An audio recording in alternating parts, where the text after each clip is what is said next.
It's not really sure what's going on with YouTube Lives today, but it wants me to do it vertical versus horizontal, so it's all messed up, but we will make do with it today. So, folks, we will just get into the news. We're going to talk about a Ponzi scheme.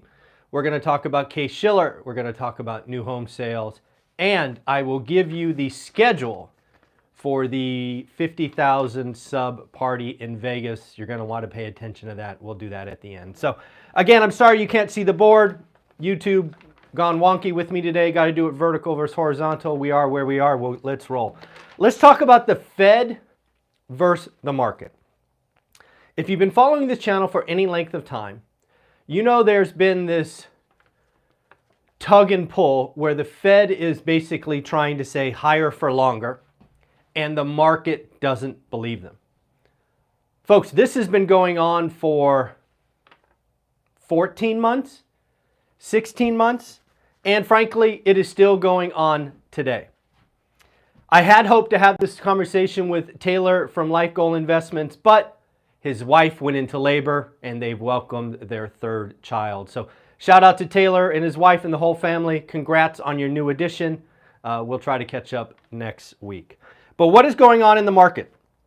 The Fed, in their dot plot, aka SOP, thinks that rates will be 5.6 at the end of 23 and 5.1 at the end of 24. This is much higher than the market was ready for last week. So where is the market today? The market today has a 50-50 chance of one more rate hike this year, and they have a end of year 24 at 4.65%. That gap is narrowed, but still significant. So, what does this all mean? The market is more optimistic about inflation. The market feels there will be faster job loss and slower economy faster than the Fed believes.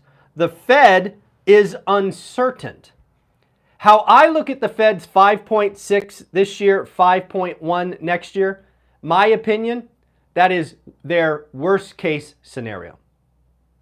I don't think the 19 voting members that got their SOP on there truly believe those numbers. But again, part of the Fed's job, as I've tried to share with you the last year, is to use their words, right? To sound hawkish, to sound aggressive. So it can bring the market to where they are. I still believe no rate hikes this year and no rate cuts next year. Nothing has changed my opinion. We're heading down this path, higher for longer. There is going to be plenty of financial engineers found, plenty of people swimming naked, to quote Warren Buffett. But remember, always remember, please remember this. Where there is great pain, there is great opportunity. You have to do the work. You have to do the work. Let me give you an example, folks. Yesterday, I heard that there was a follower of this channel who has been tracking a property in Southern California. The property has been listed for about 60 days. It's been listed at $1.9 million. 1.9. This property is now in contract at $1.38 million with $30K in closing cost credit. So basically, it's 1.35. That's $550,000. Folks, it takes time. It takes writing offers. It takes follow-up. Some sellers have to sell. A seller today, when we have 8% mortgage rates, has to sell. Hear me, only great deals. Until the end of January, so let's call it 4 months, we are only doing great deals. We are writing great offers, we're following up, we're taking our shot, we're learning terms, we're asking seller to carry, whatever it is. This is the time. it is going to get increasingly easier to find motivated sellers. It will be hard. Folks, it's always hard. It's always hard. There is a process. It takes work. It takes belief in yourself. Believe yourself. You can do it. If I believe in you, why won't you believe in yourself? I don't know. I don't know what to tell you. But there's an example of a disrespectful offer. That's what we're doing here, folks. Writing multiple offers, negotiating, walking away, following up, all of those things. How about a Ponzi scheme? Ooh, we are going to find more financial engineers, more social media titans caught in the trap of Ponzi schemes. This is going to be fun to watch over the next 2 years. Who is legit operator versus who is a financial engineer and criminal? We have Ponzi scheme identified as Matt Motil. He ran an unsophisticated Ponzi scheme according to the SEC. This is all according to the SEC. He was called the Cash Flow King. We gotta like that name, Cash Flow King. He promised to help investors leverage rental real estate to help you enjoy or live the lifestyle you actually love. You know what he did? He borrowed private money. He recorded basically fake deeds from multiple investors, told everybody it was a first deed of trust. It was all smoke screen. It was all criminal behavior. Now the SEC is going after him. He has tried to file bankruptcy in 2022 to avoid $11 million in criminal behavior, I guess we can call it, at least according to the SEC. Hopefully, none of you got caught up in that. But let me tell you this right now. There are more Ponzi schemes, more social media luminaries who are bad operators, but great in front of a camera. And I look forward to many of them being humbled over the next couple of years. How about Jamie Dimon? Jamie Dimon was being interviewed in India, and he left us with a couple of tidbits. He said, the world is not ready for Fed rates hitting 7%. Jamie, I agree with you. I'm not ready for the Fed at 7. Can you think about the Fed at 7 today? They're like, let's call it 5.5. 7. That's 150 basis points higher. The commercial real estate would just evaporate in a smoke cloud. Transactions in residential would collapse even more. Bankruptcies would go through the roof. Unicorns would disappear. It would be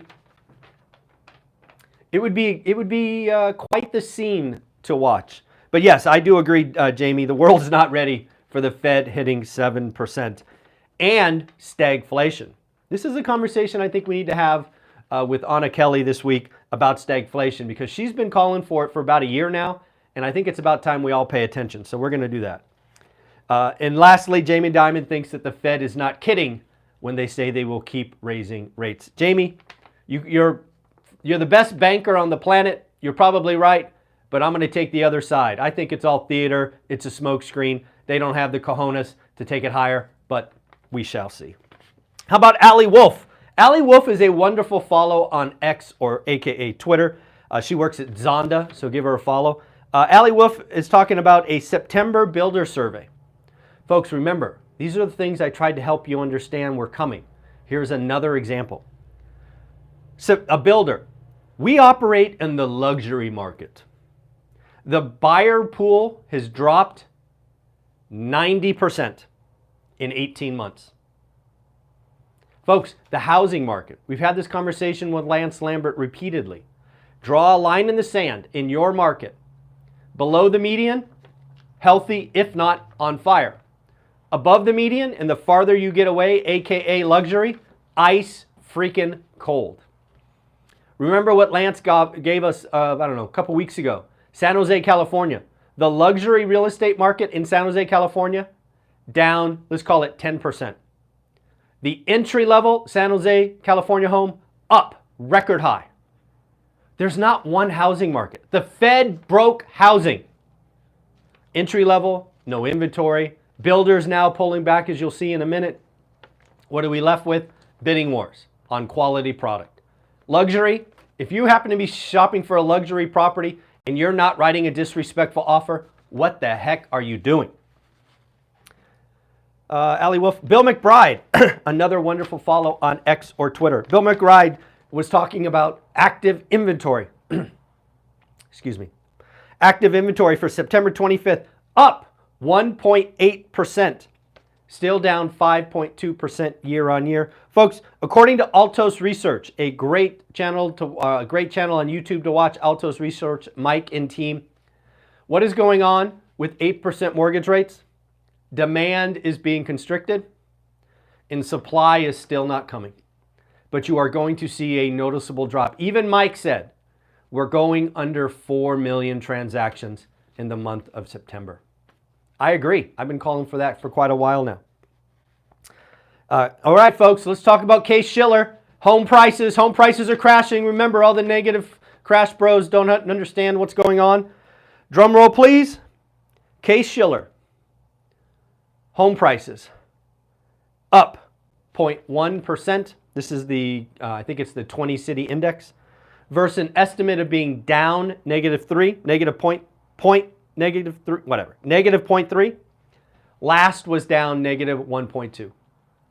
Home prices are up on a year-over-year basis. How about FHFA, another home price? Home prices are up 4.6% year on year.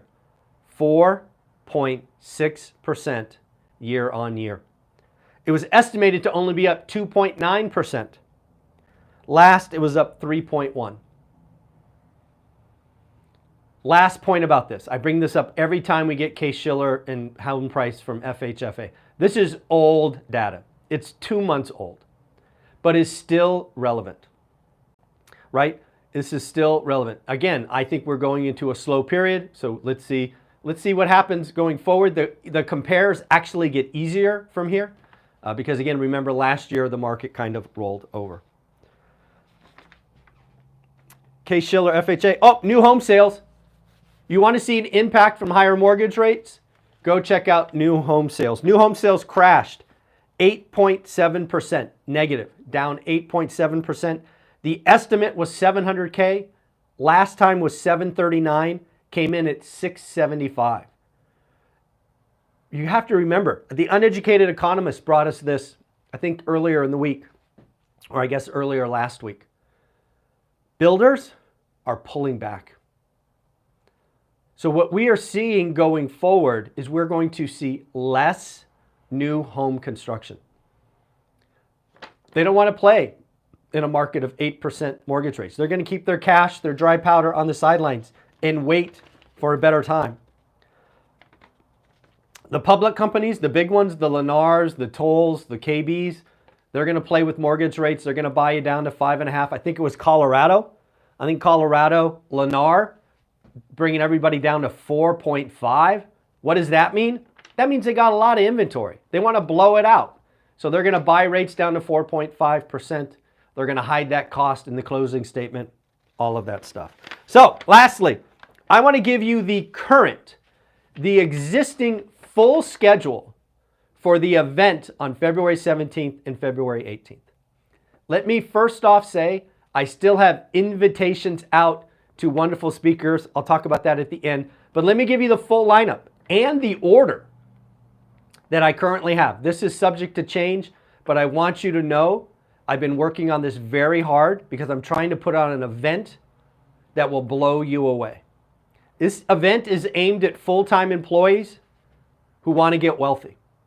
You're going to get the chance to ask questions. 80% of this event is the audience asking questions. So who's going to be there? We're going to start off with Jason and Jen Pritchard.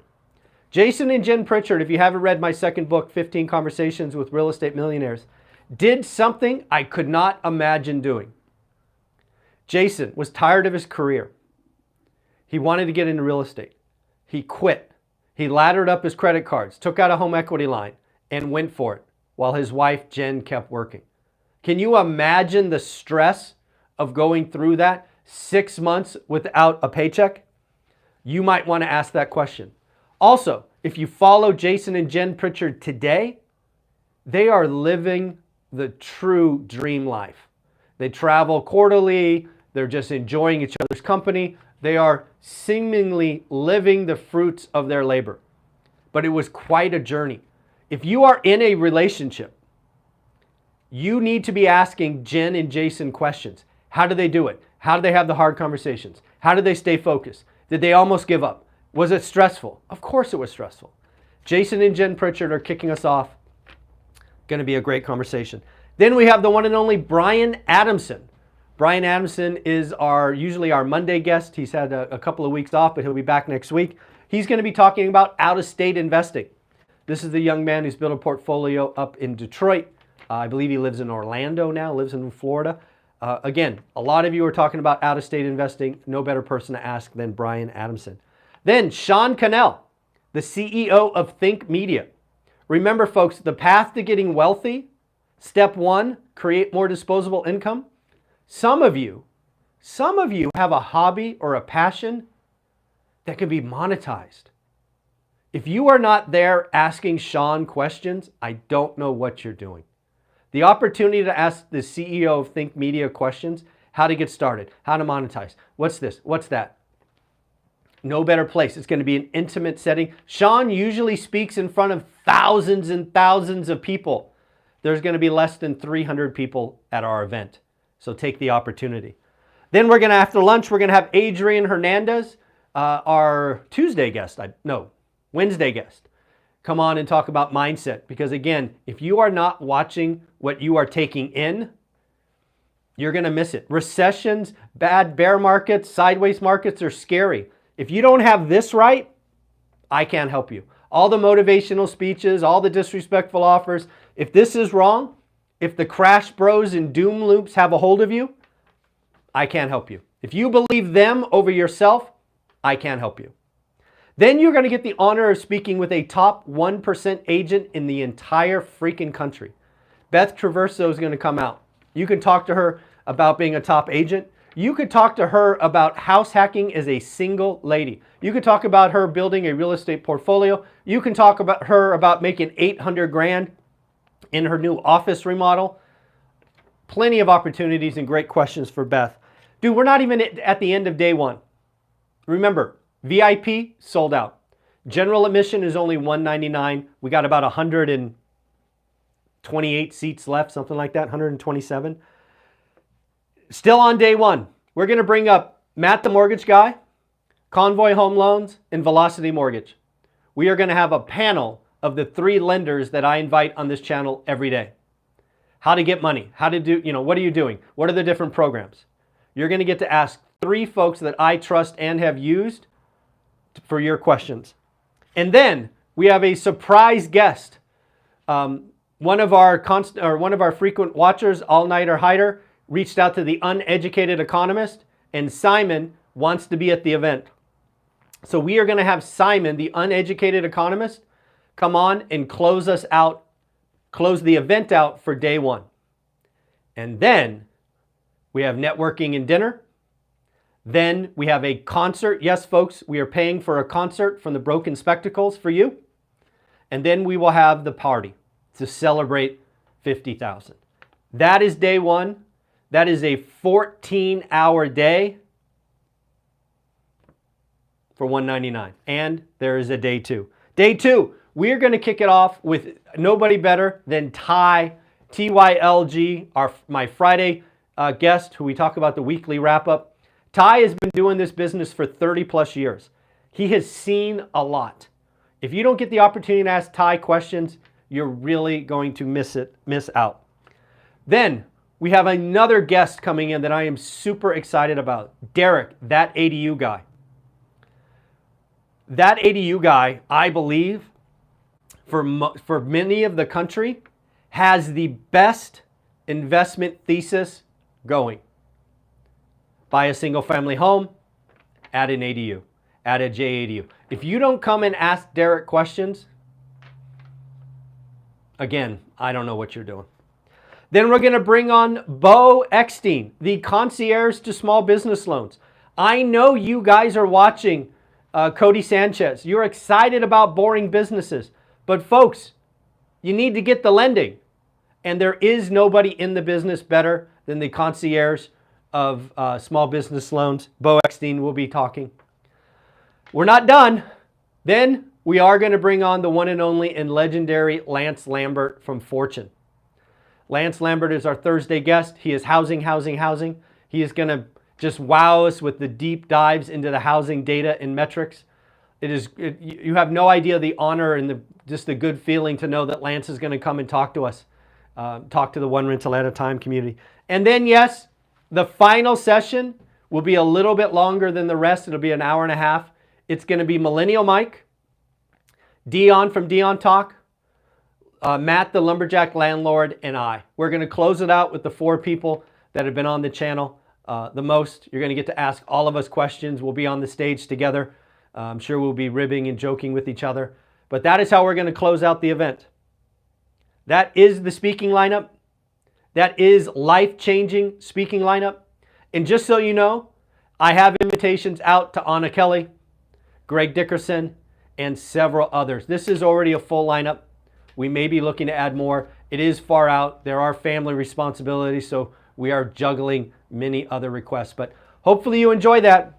You're going to get 20 some odd hours of content. You're going to get to network with people doing it. That is the one thing about One Rental at a Time. You're going to get in a room with, call it 300 people. They're all doing the work. They're all doing the work. We're not some rah, blah, blah camp. We do the work. We write disrespectful offers. We follow up. We're doing the work. You're going to want to meet these awesome individuals. We only have 127 tickets left. My hope is this sells out in the next couple of weeks. I'll put a link below. We only have general admission left. VIP is sold out. $199. Get there. February 17th, February 18th, the Blind Center. We're giving back to the sight impaired or seeing impaired of Clark County. We rented their whole facility. Hopefully you enjoy that. That's a rock star list, life-changing. I'll see you there. Like, subscribe, comment. Bye-bye.